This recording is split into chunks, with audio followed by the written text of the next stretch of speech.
Speaking of medical care, let's talk a little bit about Obamacare. It's still the law of the land despite promises from Republicans to repeal it after they won control of the Senate.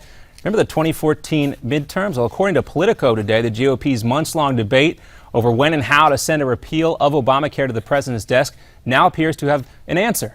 They can't do it all at once. They go on to say that not the GOP's only problem sending that bill over there. Congressional rules to avoid a filibuster. They require an Obamacare repeal to reduce, not increase, the deficits. So Republicans will have to pick and choose which parts of the Affordable Care Act they want to ditch the most. And with us now for more on this and his new article about a bipartisan Obamacare fraud in Congress is Phil Kerpen, president of American Commitment. Phil, it's great to have you with us. My pleasure. All right, Phil, you talk about that Congress is now trying to falsely certify that the House and Senate are small businesses in order to fund health insurance for themselves and their staffs with taxpayer dollars. That would allow them to sidestep the increasing cost of Obamacare. Phil, we all know D.C. politics is not small business. So how are lawmakers trying to pull this off?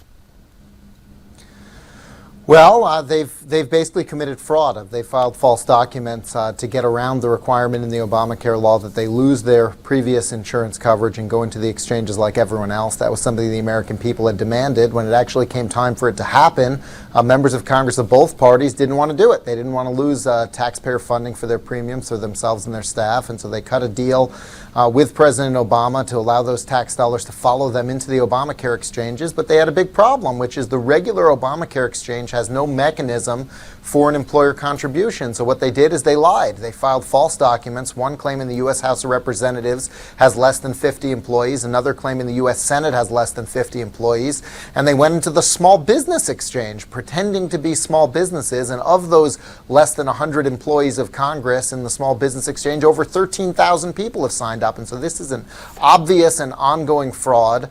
And unfortunately, there's still a mystery how exactly this got authorized, because the only version of the documents the public has seen have the names of the people who signed off on Congress being a small business redacted. And so we don't know exactly who authorized it, but this is an ongoing fraud. It's bipartisan, and it really is an insult to the American people. So many Americans are suffering the consequences of this law. Well, Phil, you talk about that members of Congress and their staff would get out from under it is pretty offensive. Well, Phil, we're running out of time here, but before we go, you talk about David Vitter. He's been leading the charge to get this information out there in the public. Why are so many resisting this?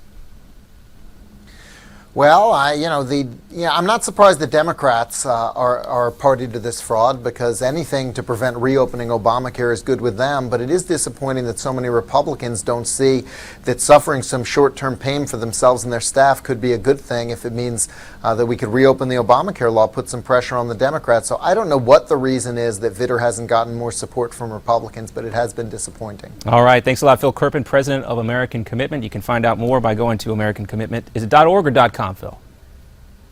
.org. .org. Thank you very much. AmericanCommitment.org. Phil Kerpen, we'll have you back because we don't think this story is going away either. Much more to come here. Our political roundtable is coming up. We're going to take a look at the latest developments on the Patriot Act and where Rand Paul might go from here. All that and more coming back right after this.